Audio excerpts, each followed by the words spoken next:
Hello guys! Hello Leo! Welcome dito sa aking channel, Kapalaran 888 Leo. Alamin natin kung anong messages, vibration, gabay energy para sa inyong lahat.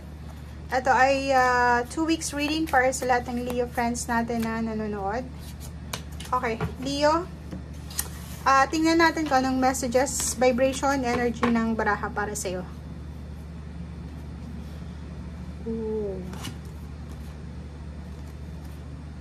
Okay guys, Leo,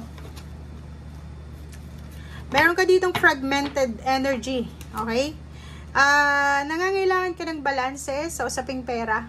Ang dami-dami mong ideas, diba? Yung mga ideas kung paano ka kumita ng pera.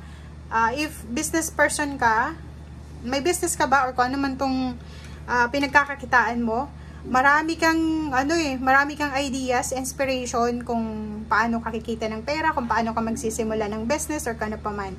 And sinasabi ng baraha sa'yo dito na meron din dito na give and take energy para sa usaping pera. Pwedeng makakatanggap ka ng pera or posibleng ikaw yung mag-share ng iyong pera. So comment down below if resonated ka dyan.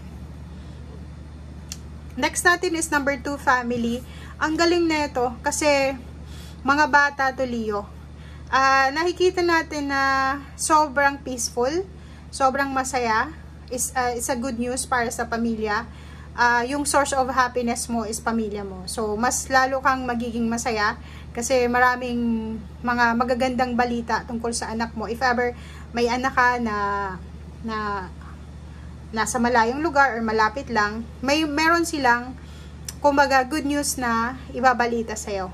Okay? Or pwedeng may pregnancy, or pwedeng may nanganak na, may birthday celebration, may kakasal, graduation, or kung ano man to na victory and success, or achievements. O, diba? Tingnan mo. So, yun. Nakikita ko sa'yo dito, Leo, na sobra kang masaya. Sobrang feeling achieved, fulfilled, etong last 2 weeks na to ng April. Kasi makakatanggap ka ng good news from your family or from your loved ones or sa anak mo na siguro may recognition, rewards, awards, okay? May iba din sa inyo dito, Leo, na papasok kayo sa isang open gateway, 'di ba? Pag sinabi nating open gateway is open yung opportunities and possibilities dito. So, ibig sabihin, may magbubukas ng pagkakataon sa buhay mo. May blessings, may good fortune, good luck, harmony, balance, security, or kano man tong prosperity and abundance na pwedeng i-offer sa'yo ng universe na magdadala sa'yo ng great achievement or kung ano man tong success. Okay. Meron din dito tayong mga childhood, mga inner child happiness, dreams, or kung ano pa man. Sinasabi ng baraha sa'yo dito na since marami kang blessings na matatanggap, or enormous yung blessings na to diba? Huge. Sobrang blessed ka talaga. Maraming biyaya na darating sa'yo. Kailangan mong alisin yung sobrang taas ng pride mo. Okay? Kung dati ay sobra kang ma-pride, nung bata ka pa siguro, or nung panahong hindi ka pa matured, ngayon daw, sinasabi ng baraha na kailangan mo nang alisin, diba? Alisin mo na yung kung ano yung pride na yan, kasi sobra kang binibless ng Panginoon. Okay? So, yung blessings na binibigay sa'yo is, isipin mo na lang na, yun yung ano mo yun yung recognition mo. Diba? Ito yung blessings, ito yung outcome. Okay? Nang kung ano man itong pagtitis mo or kung ano pa, maalisin mo na yung pride. Okay, 10 of air. Yun. Dito siya, diba?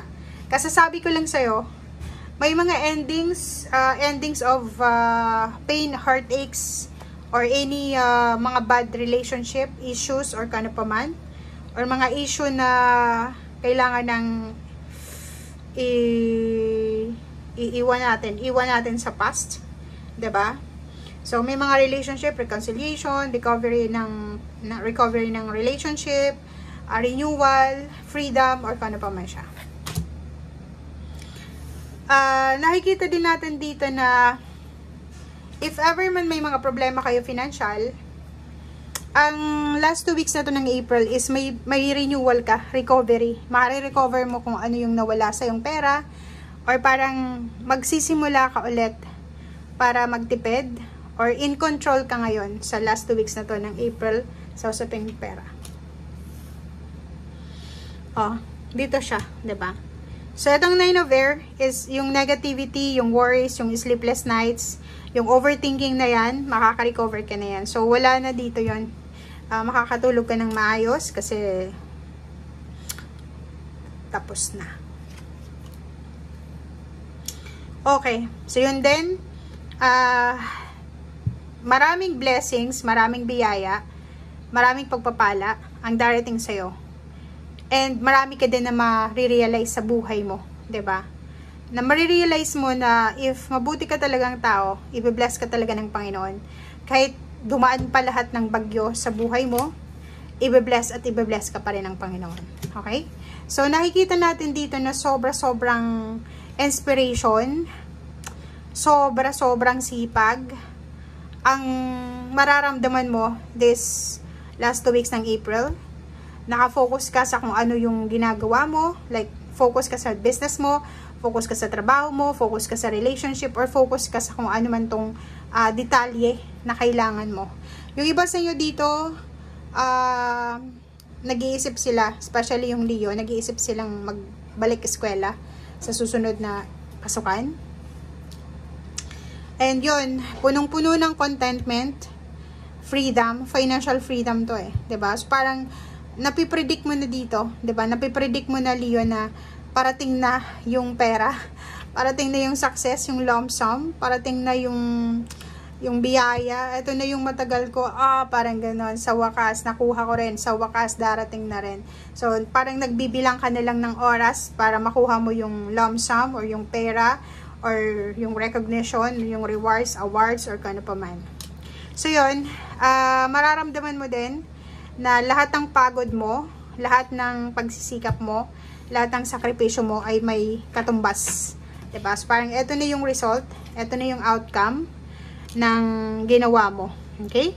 So, windfall of money. So, puro pera to, Leo. So, nakikita ko sa'yo dito na balanse na yung pera mo. For the past few months, siguro hindi naging balanse yung pera mo. But now, sinasabi ng barahan na unti-unting babalik. Renewal, recovery ng pera ang nawala sa'yo. Okay, makakaalis ka na din sa restriction kasi 'di ba dati sobrang walang-wala talaga, walang pera, walang source ng protection, ng kung ano pa man, and sobra kang stress dati, sobra kang workaholic, nag-overwork ka, nag-multitask ka. Pero ngayon, nakikita ko sa'yo dito na magkakaroon ka na ng balanse. Magkakaroon ka na ng oras para sa sarili mo. Great achievement talaga to na mararamdaman mo. Hindi lang sa sarili mo, pati ng buong pamilya. Okay, so thank you guys and see you again. Bye!